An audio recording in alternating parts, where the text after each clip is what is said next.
ètò yín ẹṣin iwájú. títẹ̀yìn wò sí. ètò tá a fi ń ṣàfihàn àwọn èèkàn láwùjọ wa àtàwọn tá a lè fi ṣàwòkọ́ṣe nípa iṣẹ́ ìwúrí tí wọ́n ti ṣe sẹ́yìn. lọ́tẹ̀ yìí aṣalábàápàdé bàbá wa kan ẹni tí a lè kọ́ ìṣe wọn nípa irú okun tọ́lọ́run fi jíǹkí wọn nípasẹ̀ eré ìdárayá. orúkọ mi ni Chief Afọlábí Olúwafẹ́mi Ọlátókè esa ti ìlú Ìgòsùn ní Ọ̀yún local government of Kwara State. ọmọ ilé Òkúnwẹrí ní ìlú Ìgòsùn ni èmi ń ṣe. oyè tí mo jẹ́ yìí oyè àwọn bàbá mi ni, ṣùgbọ́n nígbà tí mo ní oore ọ̀fẹ́ àti jẹ́ oyè yìí ní 1990 ni wọ́n pè mí láti ìlú Ìlọrin láti wá sílé fún oyè yìí. gbogbo ìlú àtọmọdé àtàgbàlagbà àtọkùnrin àtobìnrin ní a fi ìfẹ́ hàn sí mi pé ìwọ náà ni àwọn ń fẹ́. kò sì sí alátakò kankan nínú ilé mi, nínú ilé ibi tí bàbá mi bí mi sí àti agboolé lápapọ̀. year 2020 yìí wọ́n ní màá pé 30 years on the throne. oyè esa jẹ́ oyè afọbajẹ, alága afọbajẹ ní ìlú Ìgòsùn. oyè yìí mo dúpẹ́ lọ́wọ́ Ọlọ́run pé látìgbà tí mo ti wà lórí oyè títí di àsìkò yìí mo ti fi ọba mẹ́ta jẹ tí ó sì sí wàhálà tàbí ìdààmú kankan láàrin ìlú. mo dúpẹ́ lọ́wọ́ Ọlọ́run, mo dúpẹ́ lọ́wọ́ gbogbo ará ìlú ní ìlú Ìgòsùn ní Ọ̀yún local government ní Kwara State.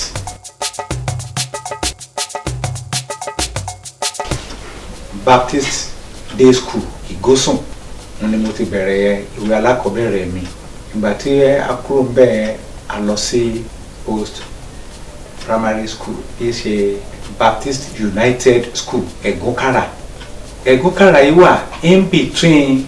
Ìgòsùn and Ọ̀fà and Ìpẹ́. ìlú mẹ́ta, ìlú mẹ́rin ni, ṣùgbọ́n àwọn ìlú mẹ́ta ń ló dúró dáadáa. àwọn Baptist náà sì ní ìlú mẹ́tẹ̀ẹ̀ta yìí tí a dúró dáadáa. àwọn ní Ìgòsùn, Ọ̀fà àti Ìpẹ́. tẹ́lẹ̀tẹ́lẹ̀ a wà ní local government kan náà tí í ṣe Ọ̀yún local government kó tó di pé wọ́n wá create Ọ̀fà local government nínú Ọ̀yún. ẹni bá sì mọ area tí mo dákọ̀ yìí, àwọn ìlú tó wà káàkiri láì bá jẹ́ pé wọ́n wá ṣàlàyé fún yín ẹ lè mọ ìlú Ìjágbó, ìlú Ọ̀fà, ìlú Ìpẹ́, ìlú Ìgòsùn, torí pé ìlú mẹ́tẹ̀ẹ̀ta ti jápọ̀. àlejò lè mọ̀ tí àlejò bá wọ Ọ̀fà yóò ti kọjá nù Ìjágbó wọnú Ọ̀fà. tí ẹ bá sì kọjá nílùú Ọ̀fà tó lọ sí Pẹ́ ẹ ní mọ̀gbà tẹ́ ẹ dé Pẹ́ nítorí pé ilé ti wọnú ara wọn. àwa la mọ ìyàtọ̀. tẹ́ ẹ bá sì lọ sí Ìgòsùn, bẹ́ẹ̀ bá ti wà lọ́fà tẹ́ ẹ wọnú Ìgòsùn ẹ ní mọ̀ nítorí pé a ti kọ́lé wọnú ara wa, ṣùgbọ́n àwa la mọ ara wa. àlàfo yìí ni Ẹ̀gúnkàrà Baptist United School yìí wà. nígbà tí school yìí wà ní Western Region wọ́n ní modern school èyí ló jẹ́ pé part of the secondary school class 1 and class 2 ẹ̀ ti parí ẹ̀ ní àwọn post primary schools wọ̀nyí. Ẹ̀gbẹ́ Titcombe College mo lọ síbẹ̀ but mi ò parí ní Ẹ̀gbẹ́ Titcombe College 1963. so ń gbòde owó kò jẹ́ ká lè continue ní period yẹn. ń gbòde 1964 mo bọ́ sí Kaduna. nígbà yẹn dẹ̀ ní a ní àǹfààní púpọ̀ nítorí pé a ní dádì wa kan tó jẹ́ ọmọ ìlú Ẹ̀rìnlé tó jẹ́ aṣíwájú Ẹ̀rìnlé J.A. Adéríbigbé. wọ́n jẹ́ ẹnìkan tí ó jẹ́ bíi secretary sí Premier Sardauna nígbà yẹn. wọ́n wá ṣe olùrànlọ́wọ́ fún ọmọ gbogbo agbègbè wa, ọmọ Ẹ̀rìn, ọmọ Ìgòsùn, ọmọ Ìjágbó, ọmọ Ìpẹ́. wọ́n sì rànlọ́wọ́ fún wa nígbà yẹn tó yẹ pé tẹ́ ẹ bá fẹ́ ṣiṣẹ́ ní textiles, he was the permanent secretary sí Sardauna of Sokoto nígbà yẹn láyé Northern Region. so nígbà yẹn bàbá á kàn pè wá ni, ó yá iṣẹ́ tá a bá ti ń dé Kaduna báyìí wọ́n gbé a lọ sí Kaduna Textiles. So ẹni tí ó jẹ́ permanent tó jẹ́ personal manager nígbà yẹn ọmọ ìlú Ìgòsùn ni Major Samuel Afọlábí Ọlágúnjú. náà bá ti kó adé ọ̀dọ̀ rẹ̀ àní ó gbà wá sí ilé iṣẹ́ ìhúnsọ. So nígbà tá a wà níbẹ̀ a kó a lọ sí poli àwa tí wọ́n rí i pé a wà more enlightened, so wọ́n kó a lọ sí poli láti lọ sí textiles láti kọ́ iṣẹ́ nípa textiles. So after 9 months tá a parí wọ́n dá padà sí factory eléyìí tó yẹ pé ẹnì kọ̀ọ̀kan wa a ní machine tí à ń control. Eléyìí ó ràn wá púpọ̀. Nígbà yẹn 17 pounds mò ń gbà, 17 pounds ni mò ń gbà torí àti overtime tá à ń ṣe ni àti gbogbo ayé ń dùn ní gbogbo gbà yẹn tí ò sí wàhálà kankan tá a náà sì ń gbádùn. So láti bẹ̀ ni mo ti bẹ̀rẹ̀ boxing torí àwọn British tí wọ́n ní textiles yẹn gbà yẹn wọ́n kó àwọn equipment wá fún àwọn tó lè ṣiṣẹ́ àmì ìta tó bá ní interest nínú sport ní factory gbà yẹn. Mo wá ní ẹnìkan à ń pè Raimi ọmọ Kabani, featherweight champion of Northern Region ni nígbà yẹn. So mo mọ bá a kó àwọn dresses yẹn, bàtà rẹ̀, gloves màá bá a kó lọ síbi tí wọ́n ti ṣe training. So bẹ́ẹ̀ la wà títí interest mi lórí boxing fi bẹ̀rẹ̀ sí develop. Àwọn òbí mi méjèèjì náà ni wọ́n wà láyé títí di ìgbà tí mo ṣe màmá mi wà láyé but bàbá mi ló ti padà sí ibi àgbáre. Kì í ṣe pé wọ́n darúgbó kó tó di pé wọ́n á lọ. Ọpẹ́ ni fún Ọlọ́run. Mo bá màmá tó bí màmá mi àti bàbá tó bí màmá mi, mo bá àwọn méjèèjì láyé, my grandmother and my grandfather for my mom. Bàbá tó bí mi lọ́mọ àgbẹ̀ ni wọ́n ti lọ sí Ghana rí tí wọ́n ṣiṣẹ́ ní ọ̀dà railway. Ìgbà tí wọ́n padà dé Nàìjíríà ni wọ́n yan iṣẹ́ àgbẹ̀ láàyò. Iṣẹ́ oko yìí náà ni bàbá mi sì ń dá títí tí a fi bí mi tí mo gbájúmọ̀ wọ́n mà. Bàbá tó bí màmá mi iṣẹ́ àgbẹ̀ náà níṣẹ́ wọn. Màmá tó bí màmá mi ẹ̀kọ́ ni wọ́n máa ń ṣe. Wọ́n mọ ẹ̀kọ́ ṣe dáadáa lélẹ́yìí tó jẹ́ pé ńgbà táwa kéré tí wọ́n bá ti da àgbàdo sínú odó àá máa bá wa gún ni. Gúngún tá a sì gún omi gbogbo lẹ̀ ni ó ti kún ni ó máa sọ pé ẹ fẹ́ dàgbà ná tẹ́ lè máa wo bó ṣe dáadáa. So ńlá sì ń bá lọ tí.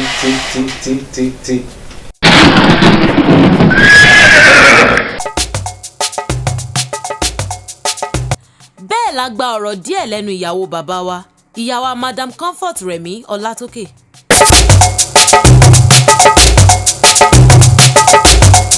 Courtship wa kò lọ títí torí mi ò ní intention àti ẹ̀ ti fẹ́ wọn rárá. Ben is from Igosu and from Ọ̀fà. Ìgbà mi dẹ̀rẹ́ àwọn Ọ̀fà ẹ fẹ́ kí ọmọ wa kó lọ sí ìlú onílùú kó lọ márì. Màá wá sọ fún wọn pé Igosu ò jìnnà sọ́fà wọ́n ṣá wọn fẹ́ àkúfò wedding yẹn, but to God be the glory at the later time wọ́n ní kí n lọ fẹ́ wọn. That is how I submitted. 1971 la marry at the first daughter one Morolake Olakoke now in Lagos ní 1972. Lẹ́yìn yẹn a tún bí àwọn ọmọ Ọlọ́run tá gbogbo wọn sí.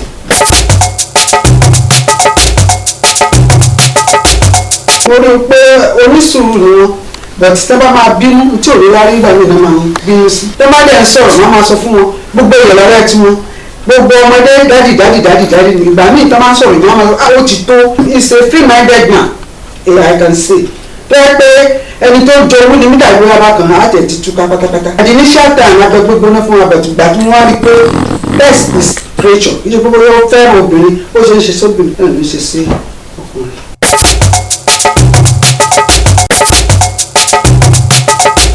ọlọ́run fún gbogbo alálàáfíà ara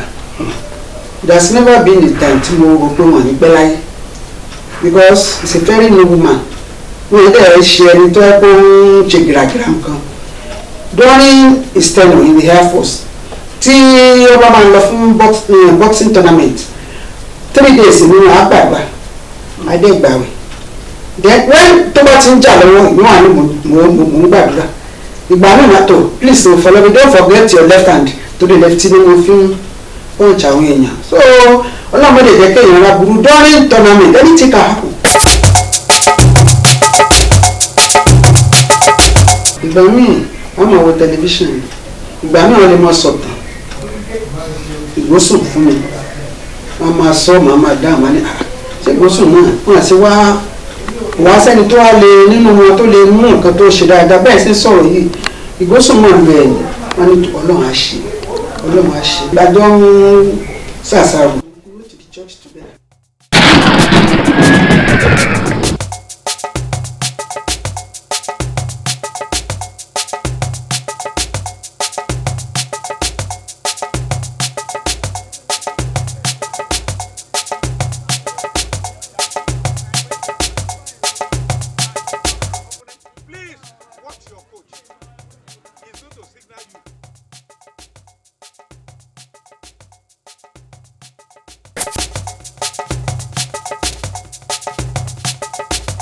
mo ti bẹ̀rẹ̀ iṣẹ́ kíkàn láti 1965 ní Kaduna nígbà yẹn a ní àwọn professional boxers ní Nàìjíríà dáadáa tí wọ́n pọ̀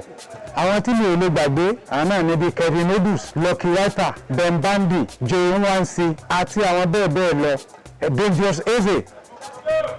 àwọn ọmọ Igbo wọ́pọ̀ dáadáa ní Kaduna nígbà yẹn tí àti ọ̀dọ̀ wọn gan-an ni mo ti kọ́ ẹ̀ṣẹ́ ni mo ti ní interest ní ẹ̀ṣẹ́ eléyìí tó jẹ́ pé nígbà tí a bẹ̀rẹ̀ sí máa ja amateur mo ti represent Kaduna mo ti represent Kaduna Textiles KTL nígbà tó ń jẹ́ KTL so mo ti represent wọn dáadáa láti ìgbà yẹn mo ti ní interest mi ti wà nínú ẹ̀ṣẹ́ I was at the age of 17 nígbà tí mo ń sọ yìí mo fìgbà kan fi sílẹ̀ nígbà tó gun dé 1967 68 69 70 mo tó padà sí ẹ̀ṣẹ́ nígbà tí mo join Nigeria Air Force mo join Nigeria Air Force 1970 after 6 months training torí period ìgbà yẹn tí mo ṣe training gan àwọn Air Force wọn à jẹ́ máa ṣe ọ̀pọ̀lọpọ̀ àwọn iṣẹ́ míì tí àwọn military ṣe eléyìí tó yẹ pé wọ́n fún mi ní ààyè láti máa train ní Kaduna mo train ní Kaduna gan débi wípé wọ́n mọ̀ mí èmi ni champion fún Nigeria Air Force ní wéètì mi fún odidi ọdún 9 tí ò sí ẹni tó gba title lọ́wọ́ mi ní in the Nigeria Air Force so during Armed Forces game nígbà ayé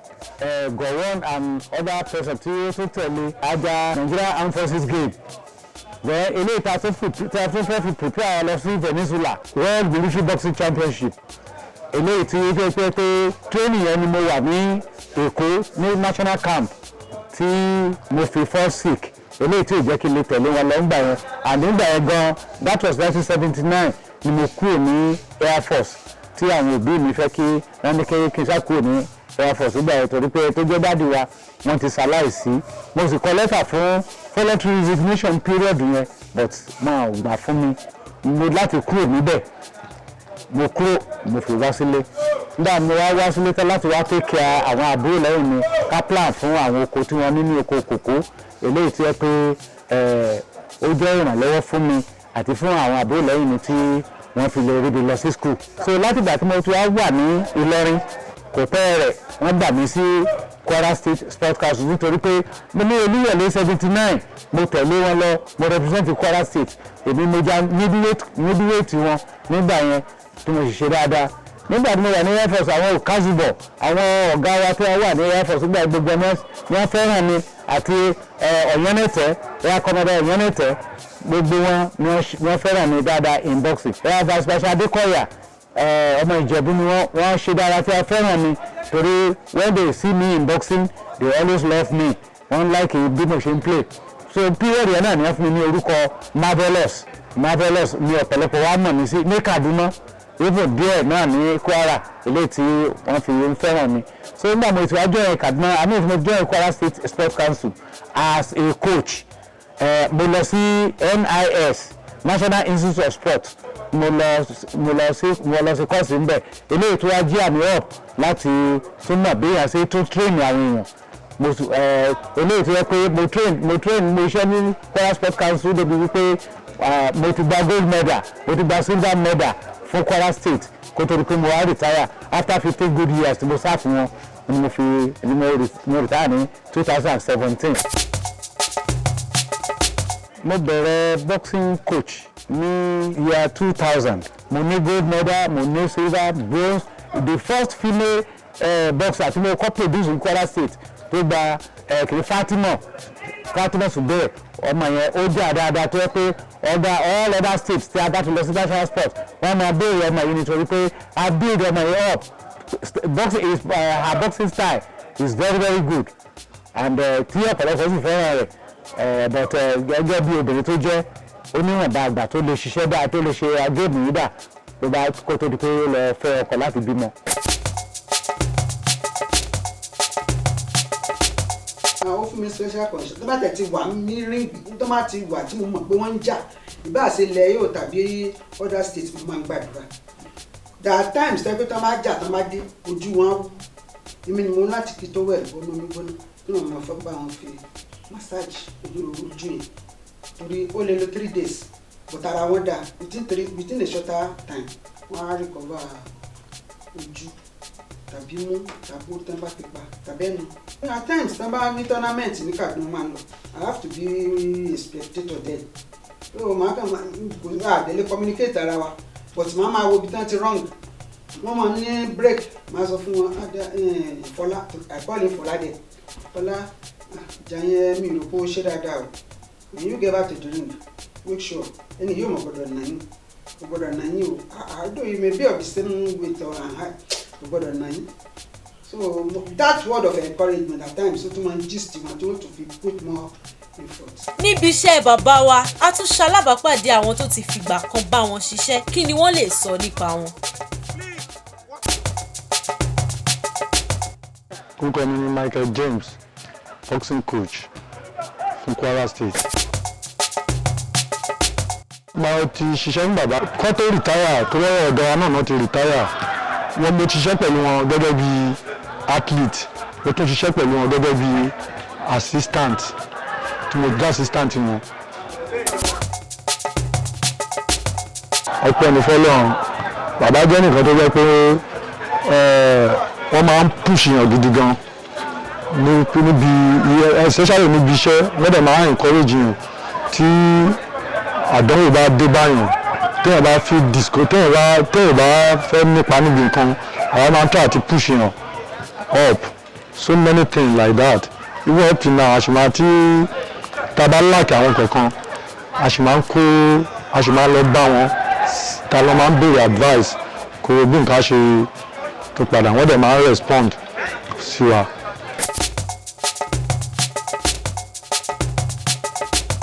àtàjọ wà tí èèyàn ò lè gbàgbé ṣùgbọ́n nǹkan tí mo kàn rí tí wọ́n ṣe tí mi ò lè gbàgbé ni pé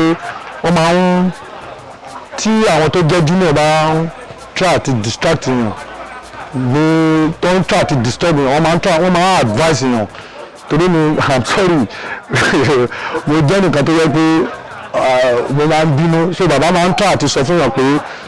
kéèyàn ní sùúrù pé gẹ́gẹ́ bó ṣe yẹ kó rí náà nìyẹn pé àgbà máa ń ní sùúrù náà àwọn ọmọdé máa ń tọ̀yàn ní sùúrù àgbà gbọ́dọ̀ ní sùúrù so gbogbo irú àwọn advice yẹn tó máa ń fún mi ó really help me. àpèjúwe ìgbáyé bàbá nígbà tó ti wà pẹ̀lú mi òun náà làwa náà ń lò báyìí pẹ̀lú àwọn tó wà lẹ́yìn wa tó bá dẹ̀ jẹ́ pé jẹ́ àpèjúwe tí tó bá yẹ pé nǹkan tó fi lélẹ̀ ò dáa ni àwa gan ò ní lò fáwọn tó ń bọ̀ lẹ́yìn ibi wọn sì wà nínú association wa báyìí tó bá yẹ pé wọn ò ṣe nǹkan tó dáa pẹ̀lú wa ni wọn ò ní wà ní association wa, wọn ò ní bá wa ṣe báyìí ṣùgbọ́n ọpẹ́ ní fọ́lọ́run pé wọ́n nípa wọ́n dẹ̀ ṣe nǹkan tó jẹ́ pé a lè gbàgbé wọn gbogbo bó bá ṣe jẹ́ àṣìlá ń pa lọ bá wọn, a máa ń béèrè ìmọ̀ràn lọ́wọ́ wọn, wọ́n dẹ̀ máa ń fún wa nímọ̀ràn, wọ́n dẹ̀ ṣe ń bá wa ṣe. In fact Abẹ́òkúta ni mo rí wọ́n kópa tó nítumọ̀, mo fẹ́ lose níbi ìjà tí ká sọ yìí tí pressure mọ́ gbogbo ẹ̀ tó ọpẹ́ ní fọ́lọ́run wọ́n gbé tì mí gbé ti Kwara láti jẹ́ pé èèyàn wà successful níbi àti mo sọ yìí.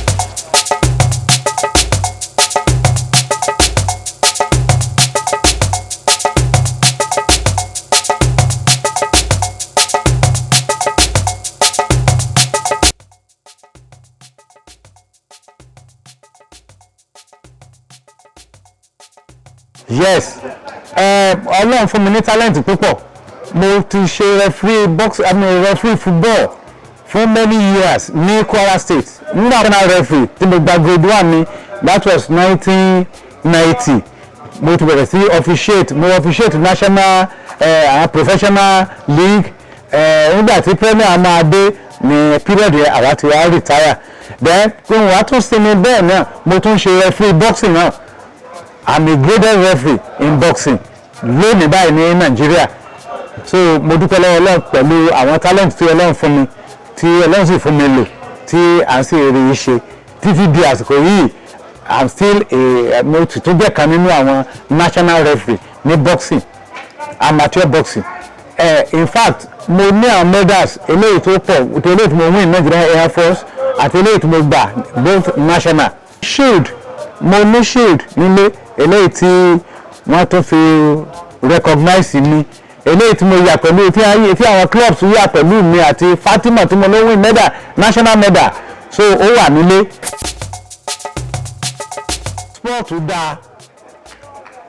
Sport ó dáa títí di ọjọ́ ọkú ni kéèyàn ó máa ṣeré ìdárayá kọ́lọ̀ tún lè fún yàn ní ẹ̀mí gígùn sí i. Nígbà tá a bẹ̀rẹ̀ tiwa ní 90s dédé 2000 ìyá 2000, so now lásìkò yìí ọ̀pọ̀lọpọ̀ tó wá ń pọ̀ torí pé ìyàlẹ́nu ló jẹ́ fún mi láàárọ̀ yìí bí mo ṣe rí àwọn footballers ní lórí fíìlì wa ní stadium Ìlọrin. Ó encourage ènìyàn.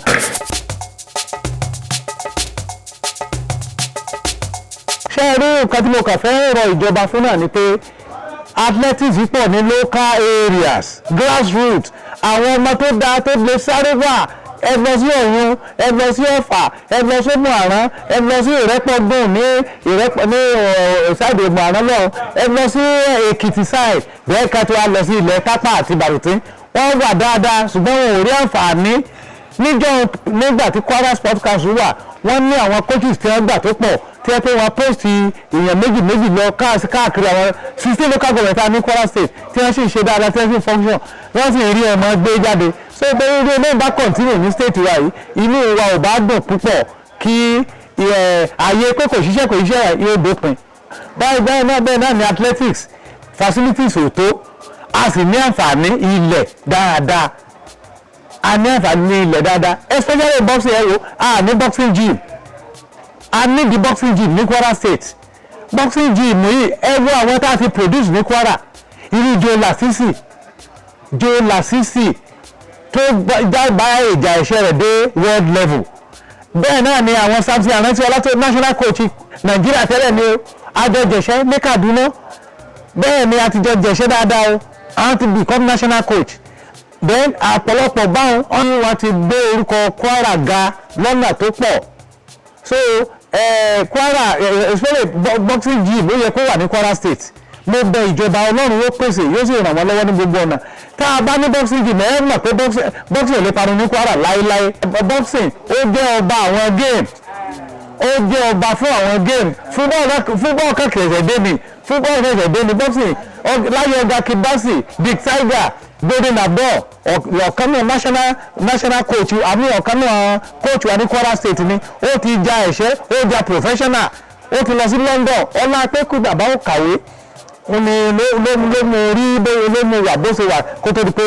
ọlọ́jọ́ dé. àwọn ní Kwara State boxing chief coach tẹ́lẹ̀tẹ́lẹ̀ Golden Abdul ọmọ Ìlọrin gan ni wọ́n tí wọ́n sì wúlò fún wa púpọ̀. à ń tẹ̀lé ọ̀pọ̀lọpọ̀ àwọn àdé àwọn bí ẹ̀ ṣe jára mọ́ṣẹ́ bí ẹ̀ ṣe ṣiṣẹ́ dójú àmì torí pé ẹni tí ó bá jẹ̀ṣẹ́ kò gbọ́dọ̀ sọ̀lẹ̀.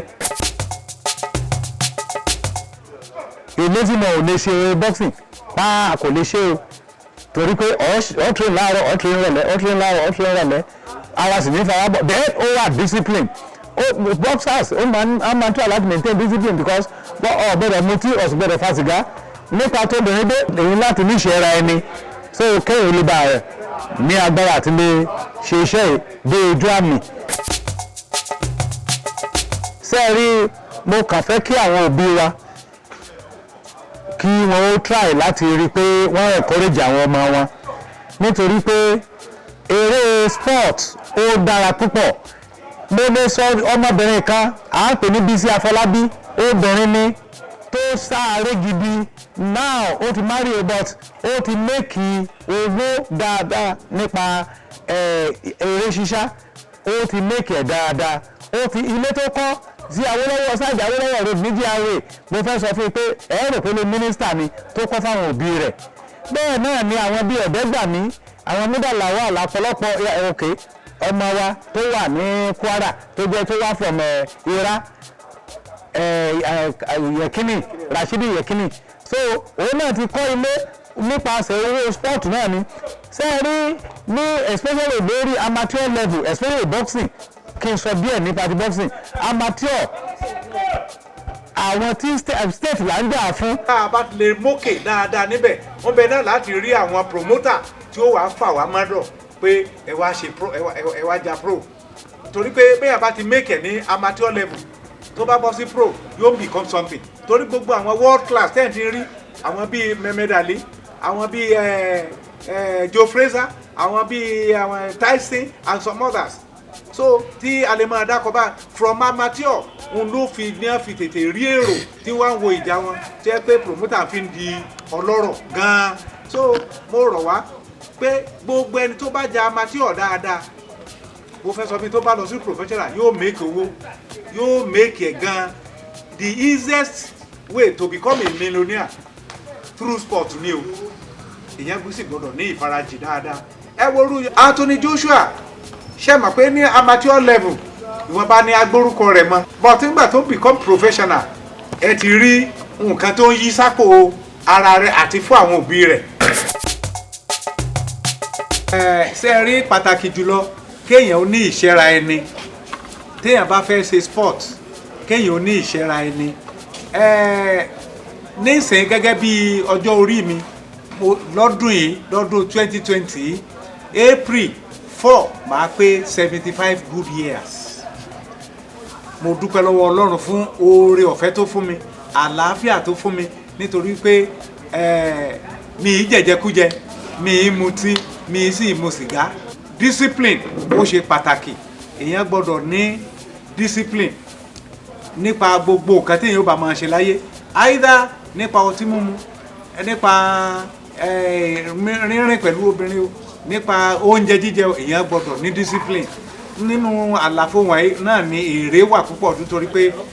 eré ìdárayá ó ṣe ìrànlọ́wọ́ fún mi púpọ̀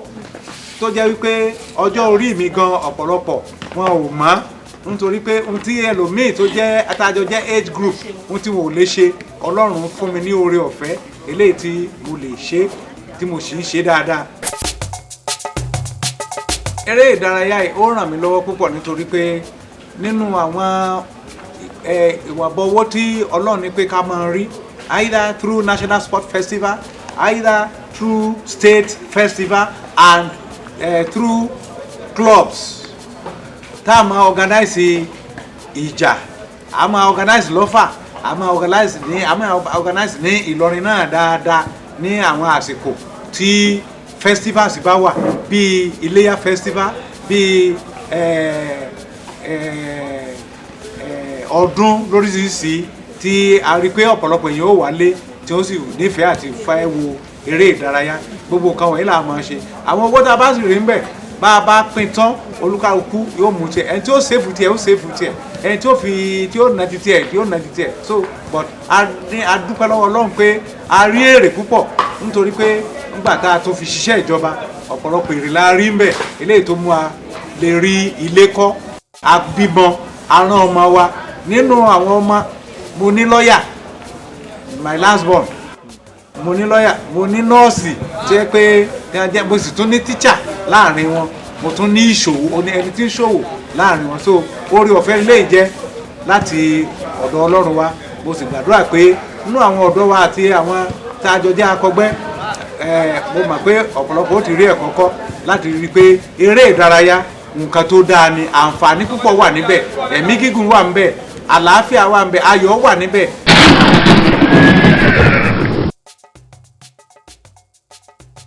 ṣẹ́yìn náà ti wá rí i pé ẹṣin iwájú ni tẹ̀yìn wò sáré lóòótọ́ bẹ́ẹ̀ lohun tá a bá yàn láàyò láti ṣe láyé yìí ó di dandan ká ṣe dáadáa ká sì fi ọkàn wa sí.